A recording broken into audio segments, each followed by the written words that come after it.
Swinging over the top is one of the most common issues that plagues golfers. So today I'm going to give you the three main things that I work on with a player to help them overcome their over the top action.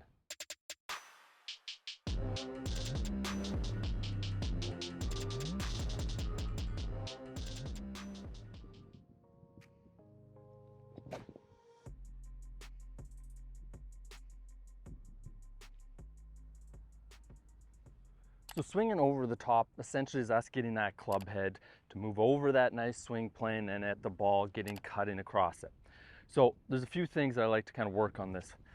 First one is when we're here at the top, a lot of times I see people just feeling that they need to hit the ball with their hands, and so these hands are trying to go and reach at the ball, ultimately getting that club to shoot out over there.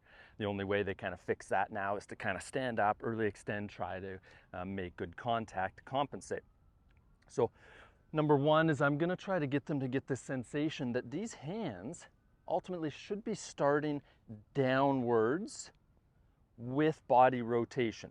Okay, so let me say that again. We're up here at the top. I want to get these hands and my trail arm to kind of move down for me as a righty towards my right pocket. Okay, so this is kind of my first action there. And you might be thinking, okay, well, I can't hit the ball down over here. But the thing is, when we go and add body rotation to that same action, that club head will be coming around to get to the ball.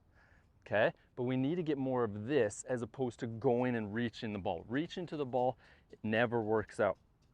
So up to the top, get this sensation that these hands and trail arms working down, then add some body rotation after that.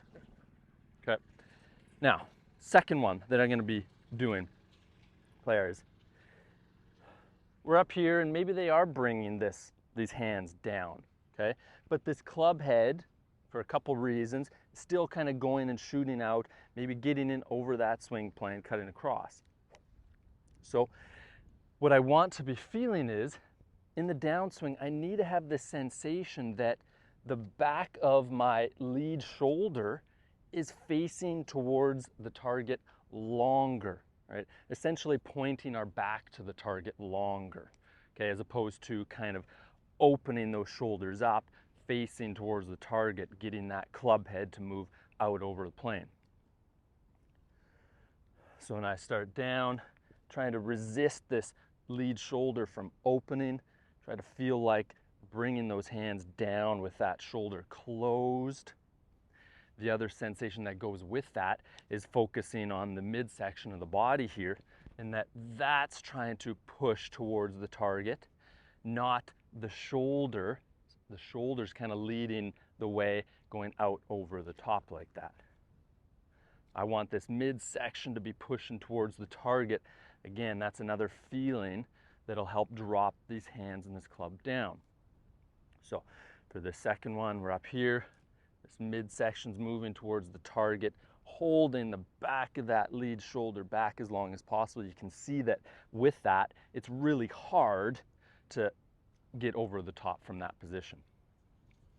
And then finally, last sensation I want to have here and coming down is in the trail wrist, okay? The trail hand. Far too often we get in this casty action which starts sending that club head out over the plane, right? So what we need to be doing here is I need to get the sensation that that trail hand here is ultimately holding that angle longer, pulling that club head back, holding it back as I'm turning, and then now a little later on, now I can go to hit that ball.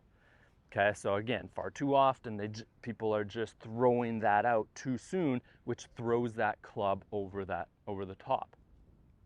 So trying to hold that angle back longer, and then at the last second we give it a little bit of that hip motion. Okay, so these are the three main things that I'm going to be doing. Player here at the top, getting these hands down first, add body rotation second. Next, trying to get that midsection moving towards the target, resisting that lead shoulder from opening, and then holding that angle and that trail hand longer. Okay, these are a lot of things that we're going to see from really good ball strikers. So give them a try. And then finally, just wanted to give a brief reminder that the club face is super important with this, because we could go on and work on this path all we want and straighten out this path. But if we keep that club face the same as we had before, playing for that cut across, we need an open face there to make the ball come back. If I still have that open face and I'm swinging straighter, well, now the ball's going to start pushing more and then having that slicey action. So for right now, you can check out, for more information on the wrist and how that affects the club face, check out my wrist angles video. And I'll be getting into a more in-depth club face video shortly. But for now, just making sure that we're trying to make sure that club face is more down to the ground. That'll be more closed. Trying to hold that feeling there of keeping it closed, getting it down, that Velcro down to the ground. And then finally from there, releasing those hands over, right? Turning the forearms over to let that club face close up.